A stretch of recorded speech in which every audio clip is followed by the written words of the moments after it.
for the last 2 years, have been the country's security minister, and I thought I owe the people of Kenya an exit speech so that we can account for the 2 years in which, by the grace of God, we have had the privilege to serve our country in that office. Since the 27th of October, 2022, I have had the immense privilege of serving our country as the Interior Minister. Appointment to this role was not only a humbling symbol of confidence by President William Ruto, but also it thrust me into a most monumental responsibility of providing leadership to and coordinating the organs of our homeland security. For its unique complement of extensive functional control of Kenya's internal security infrastructure, the Interior Ministry has provided me with a once-in-a-lifetime opportunity to appreciate a little more profoundly the centrality of security to Kenya's primordial quest for inclusive prosperity for all its people. To appreciate the modest strides made in the past 2 years, it is apt to revisit the state of our national security that was prevailing as at August-September 2022 when I took over. I took over this sensitive duty at Harambee House at a time when communities in northeastern Kenya and in Lamu were experiencing frequent and sustained terror attacks. Marauding bandits had run amok over communities in vast parts of the Northern Rift Valley region. Gang crime was at its peak in Nairobi City. The Kenyan passport production and supply system had all but collapsed, and key homeland security organs were ill-equipped and in dire need of reforms and reinvention. The end of my tour of duty as Kenya's Interior Minister of 2 years invites an introspection and reflection on the journey that I, with the loyal and patriotic support of hundreds of thousands of officers and staff in the police, prisons, immigration, and other citizen-facing services of the ministry, have traveled. I attribute any successes that were achieved in the last 2 years to make Kenya safer during the last 2 years. I attribute this success to the various ranks of officers and staff of the ministry. However, any performance inadequacies during my tenure are mine because I believe the ministry staff and officers did their best. 24 months of hard work by frontline multi-agency formations embedded deep in the forests of the Boni Enclave has paid off with 2 years of calm. Sacrificial fighting power of elite police formations in the forward operating bases spread along the risky frontier areas of Liboi, Fafi, Div, Kotulo, and such like areas have resulted in 2 years of great victory over dangerous terrorists who would have otherwise hurt Kenya and its people. Fellow Kenyans, it has been the honor of my life not only to oversee a coordinated and policy-driven war against terrorists, but also to visit the elite police units protecting Kenya and its people at some of the most dangerous locations in our territory. Each moment, I had a chat or shared a meal or even took a selfie with security officers in the front line in the war against terror, there was always a profound surge of pride in the knowledge that a dedicated and patriotic cohort of our security forces remain alert day and night to prevent terrorists and other dangerous criminals from accessing Kenya to cause harm to its people. For protracted periods, I have traveled by air, land, and sea to oversee counter-terrorism operations in Ziwa la Taa, Poromoko, Kiunga, Mpeketoni, Lango la Simba, and other parts of Lamu, sometimes on Christmas Day, some other times on Good Friday, or other times covertly at night, just to make sure that we got it right. I have been to Wajir, Mandera, Takaba, and other parts of our country exposed to the threat of terror, just to give morale to frontline security officers and their commanders, and also to listen to communities in search of durable solutions against the violence of terrorist groups. Throughout the past 2 years, nothing has given me greater sense of fulfillment than the long days and sometimes humid nights spent in some of the farthest outposts within our territory. Therefore, fellow Kenyans, as I relinquish the leadership of the Interior Ministry, which I've already done, I am proud to report that save for a few inevitable losses, Lamu and northeastern Kenya are much safer and calmer today than the situation that prevailed in the last half of 2022. To our gallant security officers who paid the ultimate price with their limb or life to keep Kenya safe, I salute you and promise that Kenya will never forget your valor and patriotic sacrifice.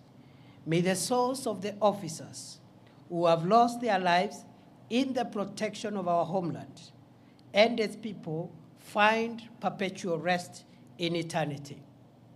Equally, the memory of civilian souls lost through injury inflicted by terrorists will forever evoke our collective duty to keep Kenya free from danger, whatever its source. Fellow Kenyans, by the end of 2022, over 135 innocent Kenyans, including 20 security officers, had been killed by marauding bandits in parts of Baringo, Laikipia, Samburu, Turkana, West Pokot, and Elgeyo-Marakwet counties within a span of 6 months.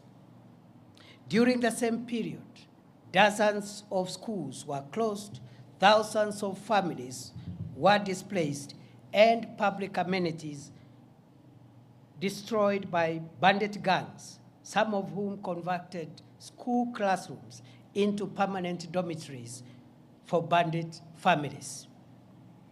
To arrest possible breakdown of law and order, a police-led security operation with the support of the military was declared on 13th February 2023. It has been 19 months of sustained war on bandits in the north of our country. The strategic decision to gazette as disturbed and dangerous remote and difficult terrain, gorges, escarpments, and caves where bandits retreated to hide after attacking, robbing, and killing innocent civilians proved to be the game changer. Heavily armed bandits were flushed out from these areas in a process that lasted several months. Their outdated gimmicks of taunting security forces and sometimes staging daylight raids were eventually crushed through intelligence-led operations, superior firepower, and efficient operational and tactical outputs that resulted in the neutralization of dangerous bandit commanders and their spiritual influencers. 19 months after President Ruto ordered the most consequential security operation against banditry ever to take place in northern Kenya, the infrastructure that had sustained banditry for over 4 decades has been suppressed and dismantled. Bandit gangs and their enablers have been overpowered and scattered, despite occasional feeble attempts to resuscitate this dangerous crime against the people of Kenya. Scores of schools in Baringo, Samburu, Elgeyo Marakwet, Turkana, West Pokot, and Laikipia counties have been reopened. Mokogodo Forest, Sieku Valley, Burat Hills, Korkor, and Arabal Hills, Tandale Valley, Gelecha Valley, Malaso Escarpment, Kurkur, Pura, and other previous bandit hideouts are today pacified.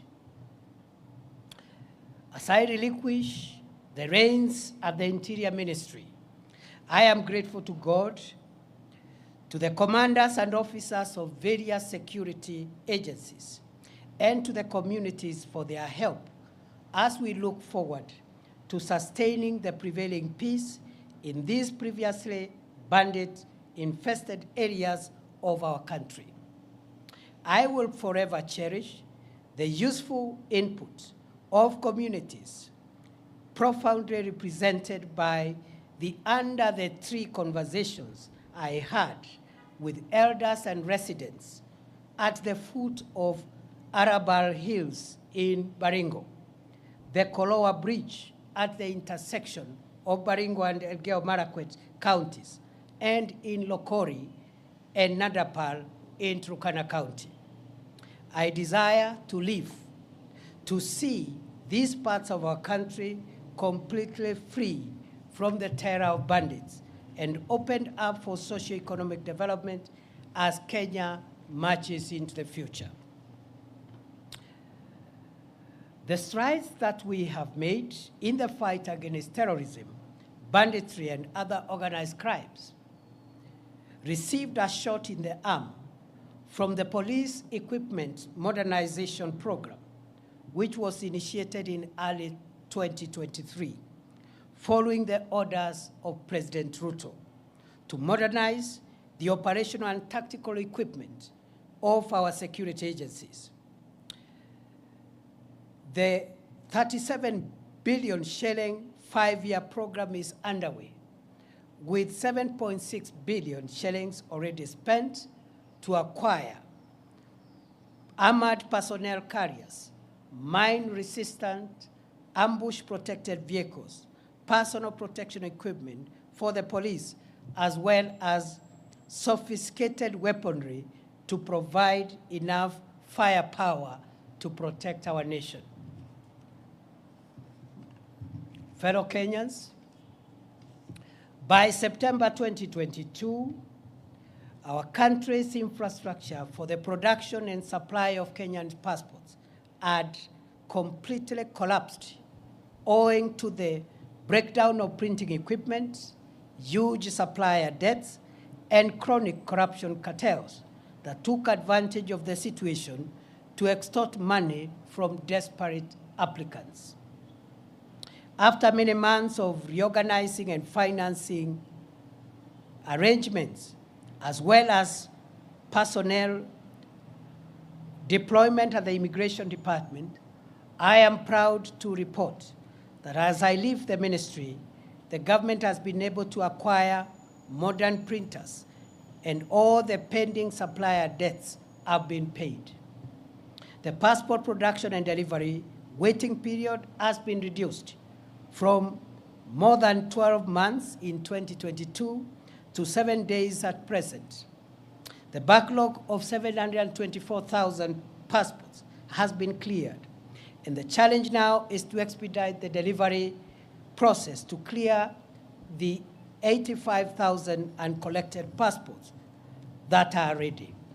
As I leave the reins of the ministry, I am proud to report that the corruption cartels of staff and members of the public that used to harass passport applicants have been dismantled, and 17 ringleaders, including immigration officers, are facing ongoing criminal prosecution.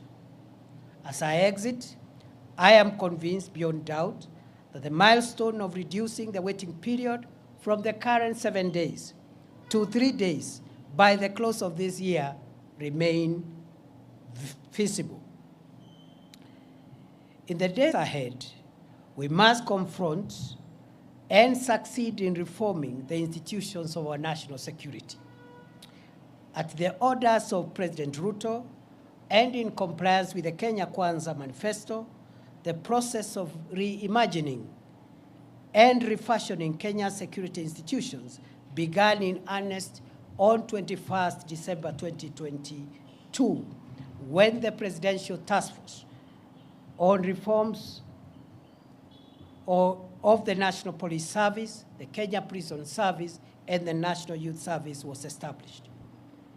While the work of the task force took longer than expected due to the expansive terms of reference, its final report has already been presented to the President.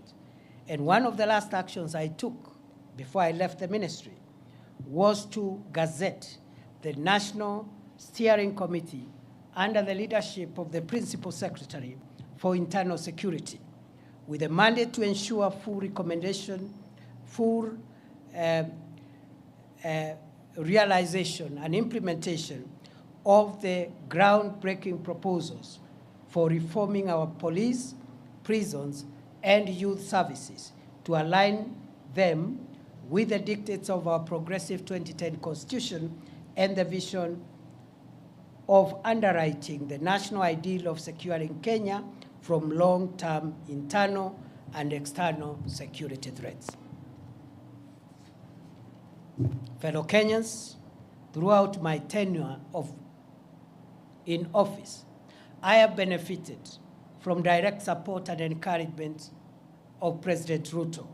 I thank him for giving me the privilege to serve my country as the Interior Minister for an uninterrupted 2 years. I am most grateful to the principal secretaries and officers of all ranks within the state departments and other agencies that fall under the Ministry of Interior for great teamwork, support, and encouragement. To our security officers, especially those assigned the sensitive duty of protecting the country from terror, banditry, and other organized crimes, I salute you all for your selfless and patriotic service to our country. I send warm greetings and best wishes to all officers, especially those in far-flung forward operating bases, our officers in the multinational security support mission in Haiti, as well as the ranks of the National Government Administration Officer System, the NGAO system, with whom I have developed close and cordial working relationships during the past 2 years. I pray that my successor will build on the gains we made and will succeed to roll back the emerging reports of mysterious disappearances, abductions, and femicide. Goodbye, and God bless Kenya and protect our dear country, our homeland, the Republic of Kenya. May we remain one nation of one people, united by our emblems, the map, the flag, and the national anthem of Kenya. Thank you.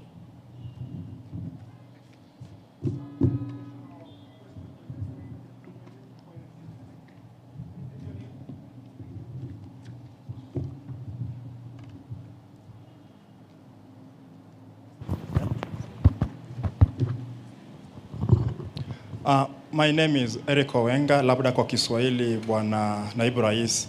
What do you speak of about your legacy in terms of abductions and extrajudicial killings that were rampant during your reign as the Cabinet Secretary of Interior for the past 2 years? Because Kenyans, some of the questions have not been answered in regard to the same. Can you exhaustively speak about it? Thank you.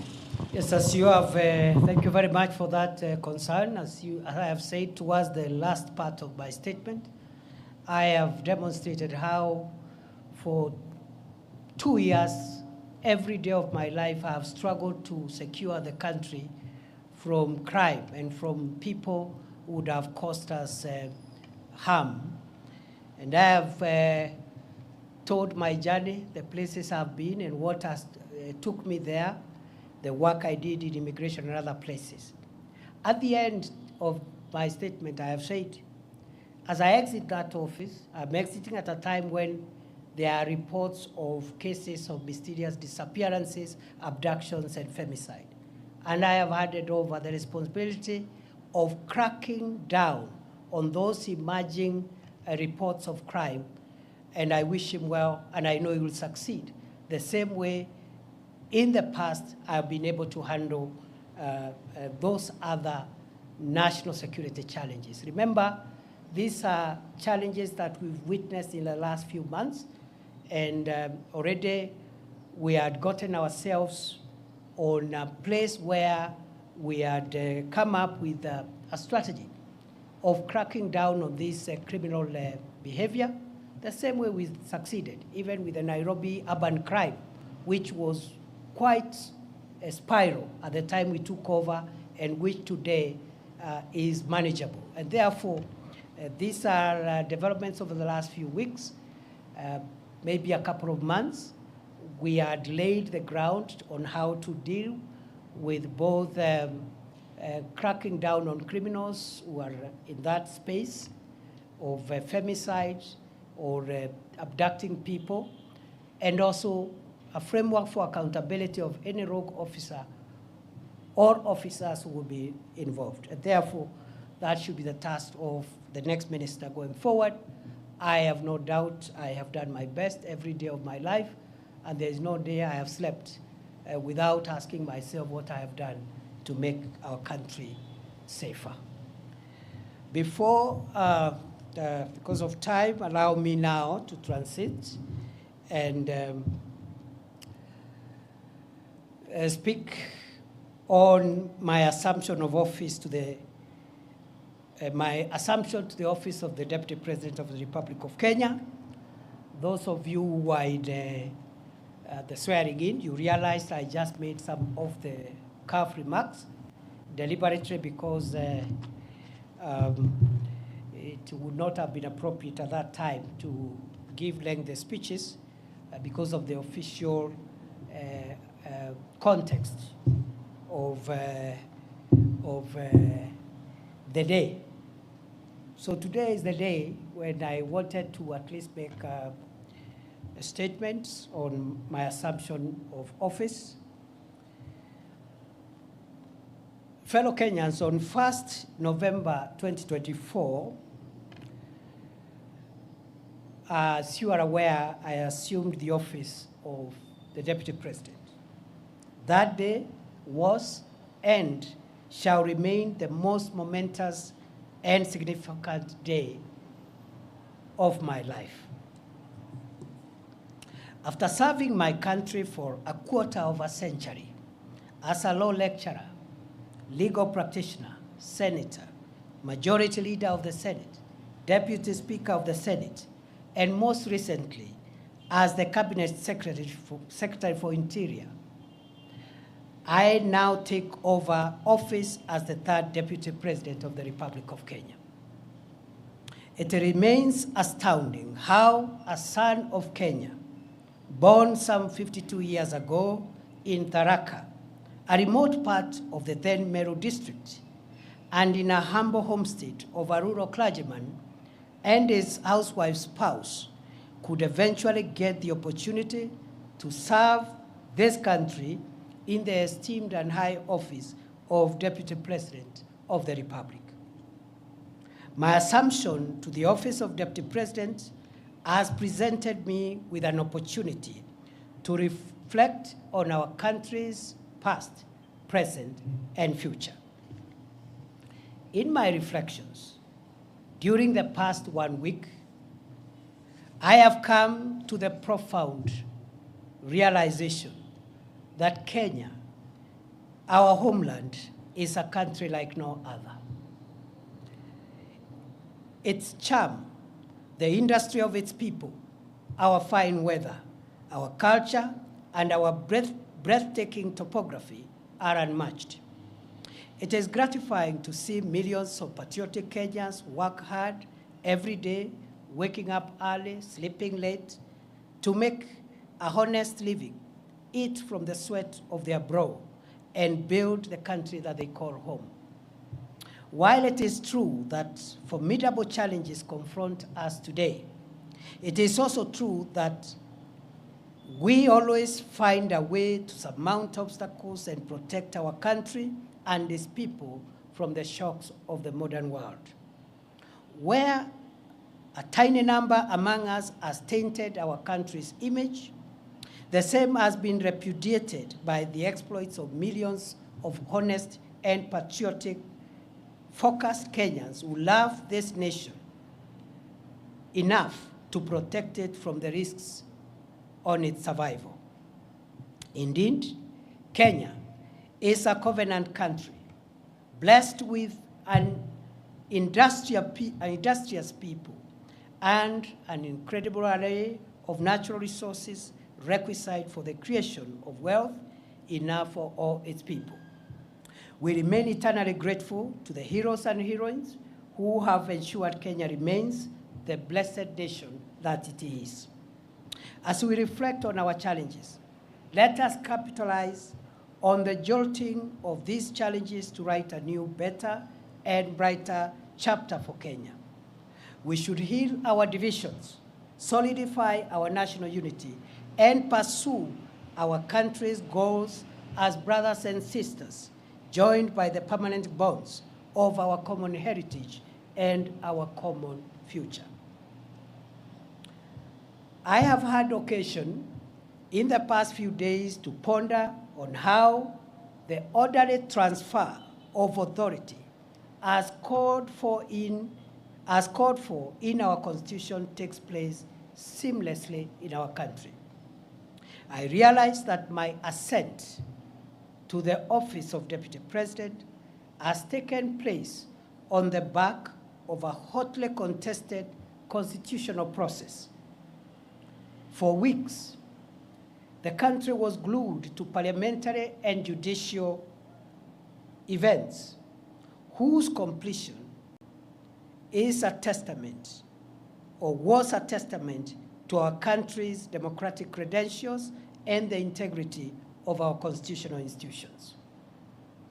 I am humbled to be of service to this country as its Deputy President, and to formally take the reins to support and assist President William Ruto and the team he leads towards the realization of his vision to deliver the transformation of Kenya. It is an honor to serve my country at such a time as this, when Kenya is moving forward and upwards to the heights that our forefathers envisaged when they fought for the establishment of our republic. The founders of our nation and those who fought to make us a free people triumphed over the oppressive chains of colonialism, not only because they worked hard for it, but because they remained united. Today, as in the past, the quest for national unity is undeniably the most profound aspiration animating our national conversation. Why? Because we are coming from a rough patch where we had been enthralled in a rather unfortunate conversation about distinction, difference, and division.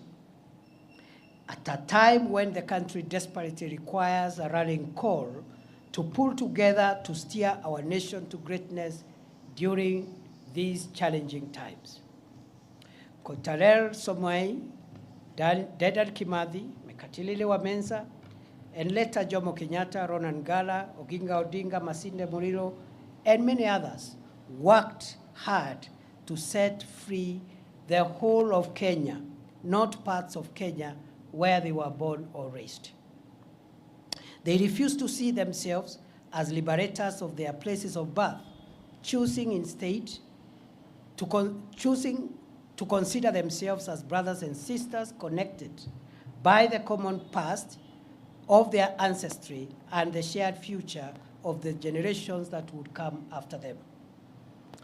We learn from these gallant sons and daughters of Kenya that for us to defend our freedom, sovereignty, territorial integrity, and economic transformation, for us to overcome inequality, poverty, and the need in our midst, we must harness and aggregate the collective daily struggles of ordinary Kenyans for our common good.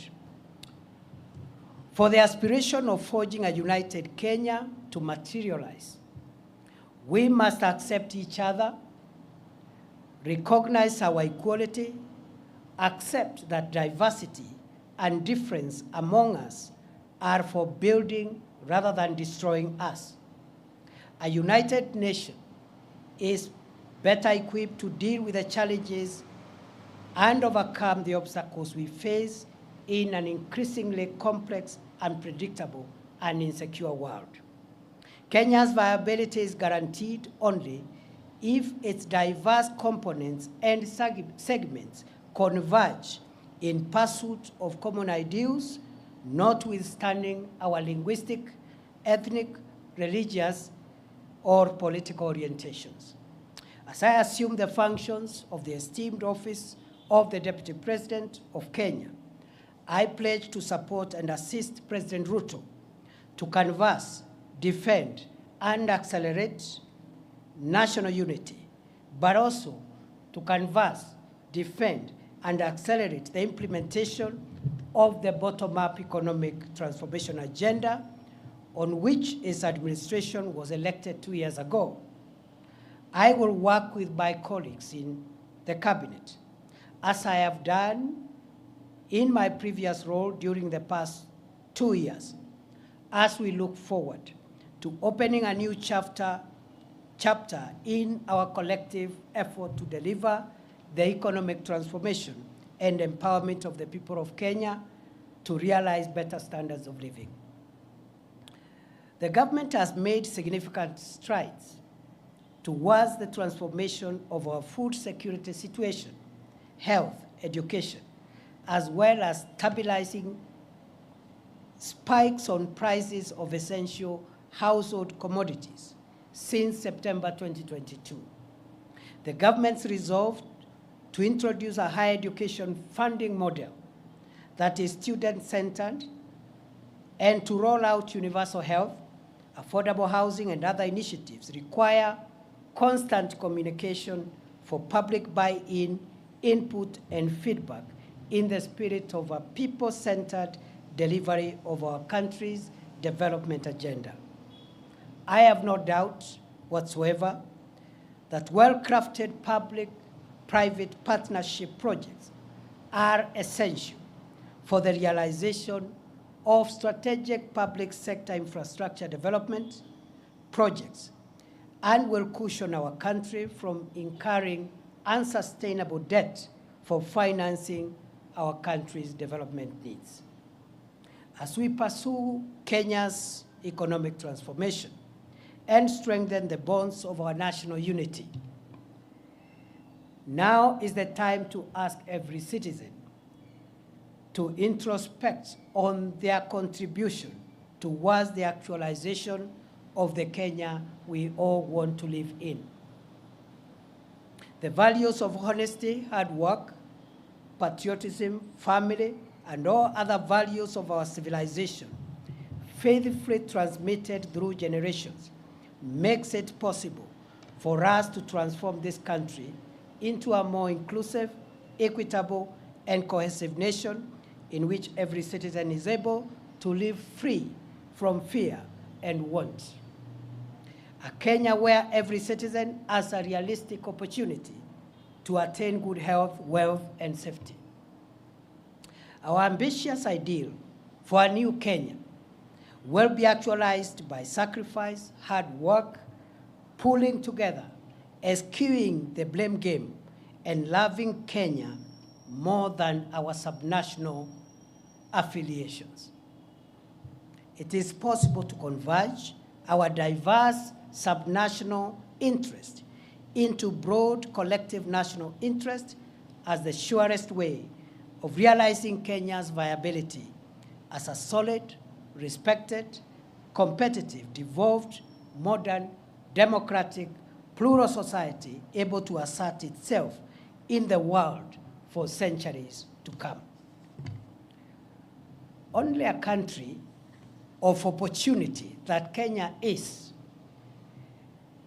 can cause the little village of Irunduni, tucked in the outskirts of the unassuming hamlet of Mukodhima in semi-arid Tharaka, to produce the country's deputy president. I grew up in a competitive environment, learned to manage scarce resources in a large family of 9 siblings, raised by peasant parents, and introduced to the values of respect for others and respect for authority, the love for God, and the love for country, considering other people's needs before my own needs. These values would later be firmed up through my education journey in the schools and the universities I would attend later in life. That it has been possible for me to come this far confirms that in this country, there is no reason anymore why a child born in Moyale, Loitoktok, Nyahururu, Lodwar, Nyansiongo, Malindi, Ugenya, Kadhonzweni, Elwak, Kimilili, Lungalunga, Maralal, or anywhere else within this great country cannot aspire to rise to any office. I am truly blessed to be a son of Kenya. May God bless and protect our dear country, our homeland, the Republic of Kenya. May we remain one nation of one people, united by our emblems, the map, the flag, and the national anthem of Kenya. Thank you and God bless you.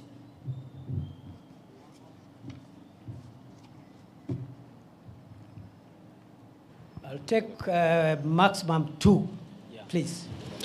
Thank you, Excellency. My name is Melita Oletenges for Citizen TV.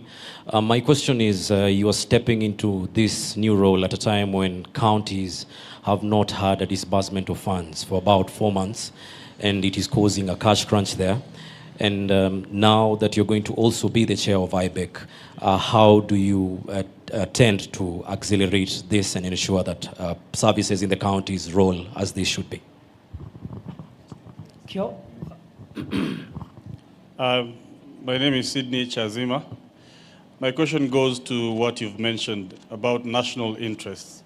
And recently, while performing your duties as the Deputy President, you spoke before the judiciary at the 12 years anniversary for the Supreme Court. And you mentioned that there need to be a place where the courts consider the national interest as opposed to the public interest. Someone may misconstrue this as the executive trying to exert its pressure on the courts. What would you make of this? Thank you. Those are very good questions. I would like to respond to them as follows. It is true there is a bit of cash disbursement delay for counties, which is unfortunate. But I think the context for that situation is that this country in the last 2 years have come from a very difficult macroeconomic situation, and it has taken 2 years of hard work under the leadership of President William Ruto to tackle the macroeconomic stability of the country, stabilize the shilling, stabilize essential food prices of essential commodities, including fuel, and so forth and so on. For the first time this month, inflation is at 2.7%, the lowest in 17 years. The last time the inflation was at that level was in 2007, just before the post-election election violence, at the peak of President Kibaki's best economic situation. And therefore, the heavy lifting that the country has had to do is now behind us. We can only do better. I am going to convene as soon as possible a consultative forum under the auspices of IBEC, and I believe the short-term issue around disbursements should be tackled in a more sustainable manner so that we don't just release what is outstanding, but we find mechanisms of ensuring that we don't have similar delays in the days ahead. So that is something that I'm seized of. Just the way we have tackled other issues and economic challenges, we're going to tackle the disbursement to counties promptly, and that is what the Constitution requires, that the national government must ensure that counties receive their funds within the required time. Secondly and lastly, I've been asked to comment about the comments I made at the Judges' Conference. And at the Judges' Conference, I said, first and foremost, that conference was not a meeting between the executive and the judiciary. It was a conference for the court to introspect and reflect on how the judiciary has performed, especially the Supreme Court, in shaping the jurisprudence of our country and interpreting our Constitution. And therefore, it was an opportunity to look at the successes, the challenges, what has been done correctly, and what perhaps needs to be relooked. It's in that context that I gave the views from where I sit, based on my legal background. I made the remark that I believe the Supreme Court of Kenya has done a fantastic job in interpreting the Constitution.